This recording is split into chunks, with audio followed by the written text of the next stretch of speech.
So we say, all right, we're not being present. I've got this little drill is really what it is. I want you to just stick your thumb to your knee for 2 minutes. And it gets super uncomfortable. I can imagine, like me, I'm ADD and all that other stuff. I'm bouncing off the walls 90% of the time, and I'm very achiever focused. I'm a competitive individual, and to sit still for 2 minutes sounds like the craziest thing in the world. So I would assume most struggle with it. What are some of the steps they can take to get past that struggle? Are there some drills? Are there some practice things? Sorry. Yeah. No, you're okay. I think the first step is just acknowledging that it is uncomfortable, right? We live in a world that is constantly distracting and always wants to pull our attention left and right. I'm the same way as you.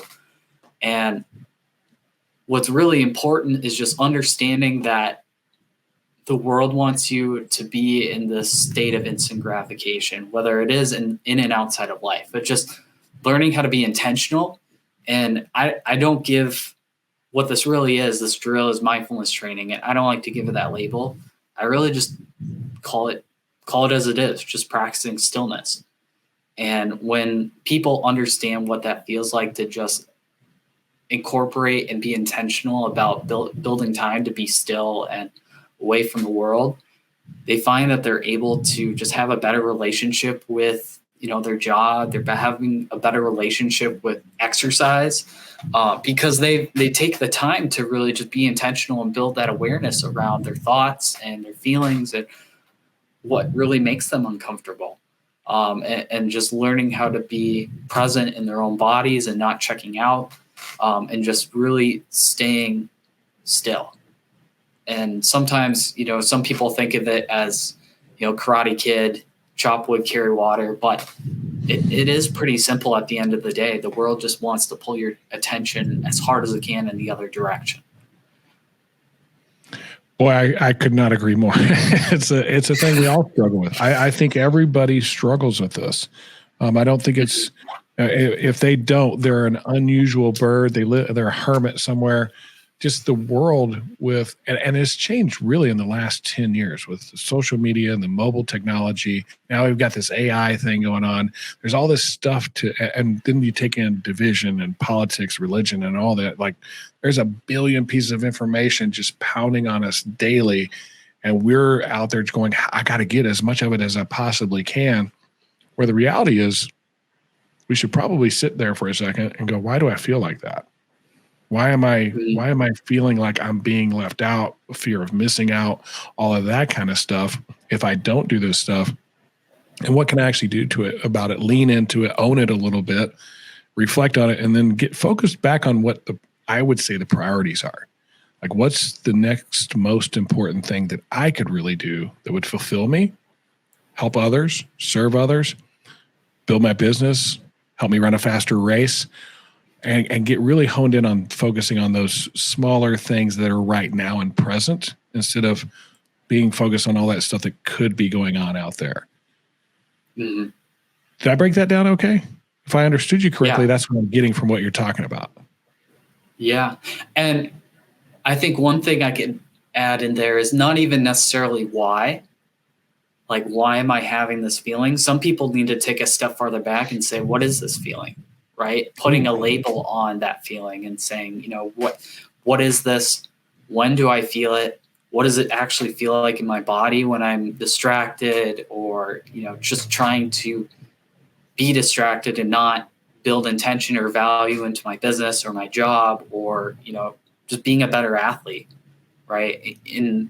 We talked about this before of really what I'm teaching is life skills in a sports jersey. Right. And just that.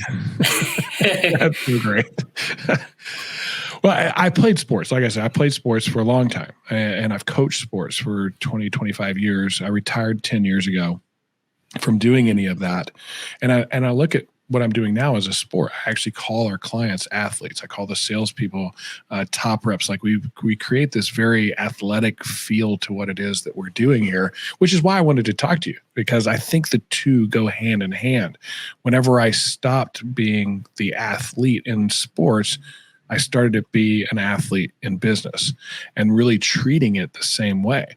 That there was a lot of discipline involved. There was a lot of hard work involved, that whatever anybody else was willing to do, I would do a little bit more. I would be the first one in and the last one out. I would set the example for the rest of the team.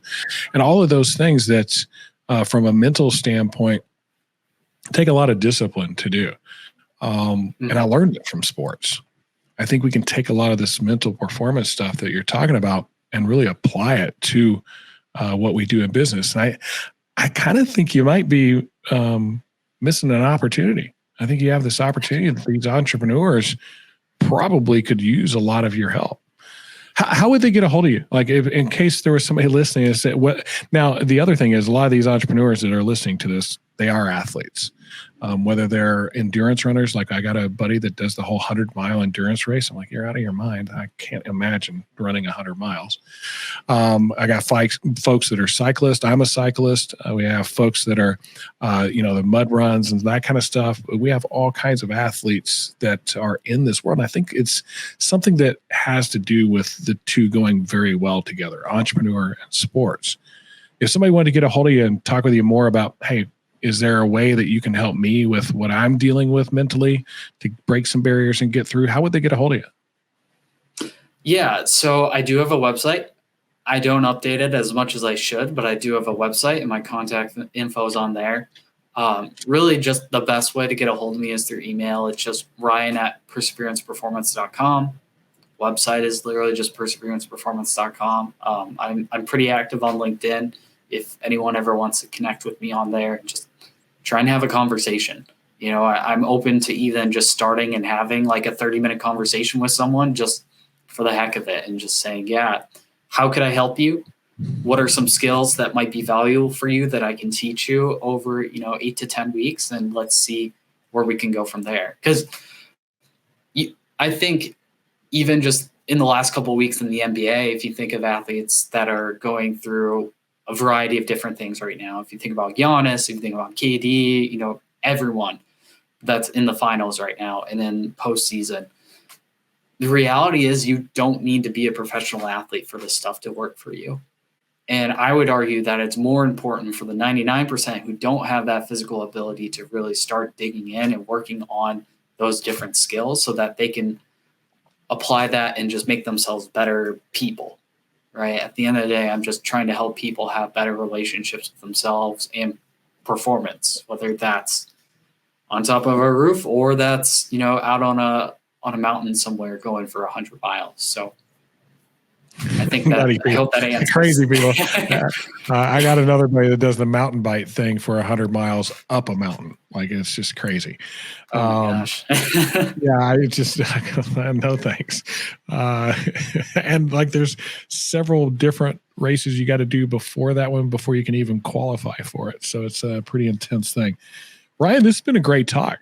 I think some of the takeaways are to take some time to reflect a little bit, to journal, to dig into what it is that's it may be causing us to think the way we think, and actually owning it, not digging into the positive right way, but owning and discovering how it makes you actually feel. Well, are you fearful? Are you sad? Are you distressed? Is there anxiety? Like, what's actually happening to you? Because once we know what's happening to us, then we have a choice on what we're going to do with our reaction. Yeah. Man, it's been great. This has been fantastic, Ryan. Yeah. I appreciate you being on the show today. We're up against the clock, so I don't want to keep you any more than I promised with you. But thanks for being on the show. We're going to include your information in the show notes. So those of you that are listening and watching, check out the show notes below, whether it's comments or discussion, whatever platform it may be on. And we'll have perseveranceperformancecoaching.com on there, Ryan's email on there. And hey, sounds like he'll do a free 30-minute conversation with you. It might be worth it. Yep. One last thing. I love the name of the company, Perseverance Performance. Is there a reason you chose the word perseverance? Because it could have been like high performance or high octane or any of that kind of stuff. Like, why perseverance? Yeah. So I think when I was thinking of my name for my company, I'm a pretty biblical and, just kind of set my own biblical beliefs.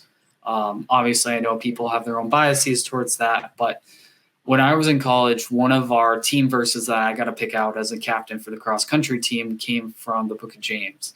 And I think it was chapter 2, verse 3, where it was talking about the testing of your faith produces perseverance. And that's really what I do with athletes, is I help them learn how to test their faith in, their career or practice or whatever, so that they can start to build that perseverance, right? They're able to build that physical resiliency and that mental resiliency to go after what they want to in life. So, to survive on this planet, we better know how to persevere. Nobody promised it was going to be easy. I love the name. You're in a safe place here. James 2, verse 3. We're all good with that. We talk about that quite a bit on our show. Our whole purpose, the reason we exist, is to empower people to believe. Empower them to believe in themselves, to believe in us as their guide and coach, and to believe, hey, there's a higher power out there that has a plan for us, and to lean into it. It's okay. So you're in a great place for that. I'm glad to hear that. I'm glad we finished with that. Glad I asked that question. Yeah. Once again, Ryan, thanks for being on the show, man. Appreciate it. Yeah, I appreciate it. Thank you for having me on, Jim. It's been super fun. It's been a blast. Yeah, I look forward to the future. Like, maybe a couple of years from now, we hop on again and we see Ryan's out there like coaching all these businesses and stuff on mental performance. That would be pretty cool. Yeah, absolutely. All right, man. We'll let you go. Have a great one. Mm-hmm. All right, everybody. That was Ryan Teigen from Perseverance Performance. And I knew I wanted to have him on because those two things just relate so much. Sports and business. Sports and really entrepreneurial. Like, I'm going to start a business. And when we start a business, we got to start ground zero, right? Like, we're business licenses and all the things. And there's these steps we have to take. And if you play a sport, it's the same way. If you think about it, any of you that grew up playing sports, you didn't just walk out the very first day and decide to pick up a baseball bat and hit a home run.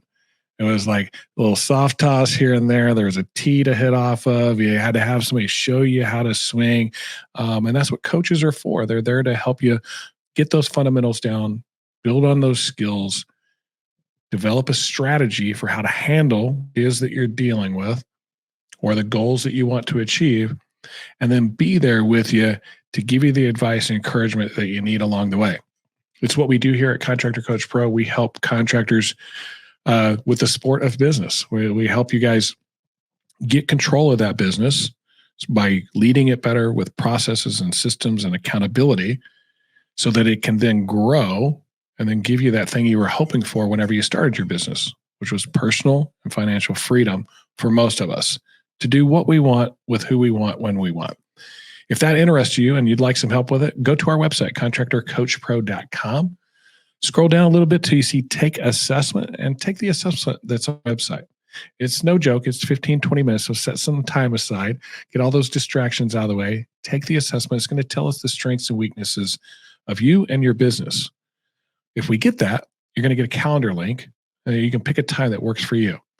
One of our coaches will hop on with you, and we're going to know the 2 or 3 things that if you focused on those first and got those done, that would level you up to the next thing. And you would get a real coaching call, not a sales pitch or anything like that. If coaching seems like a good thing for you and you want to work with us, great. If not, we've still served you well, helping you get to those next steps in your business. It's what we're here to do. We're here to help you guys get better at what you do faster than you could on your own. Thanks for checking us out here on Contractor Radio. If you liked it, make sure you give us the like button, subscribe on YouTube, comments if you have any down below. We love to have interaction with you guys. Thanks for being here, and we'll see you on our next episode.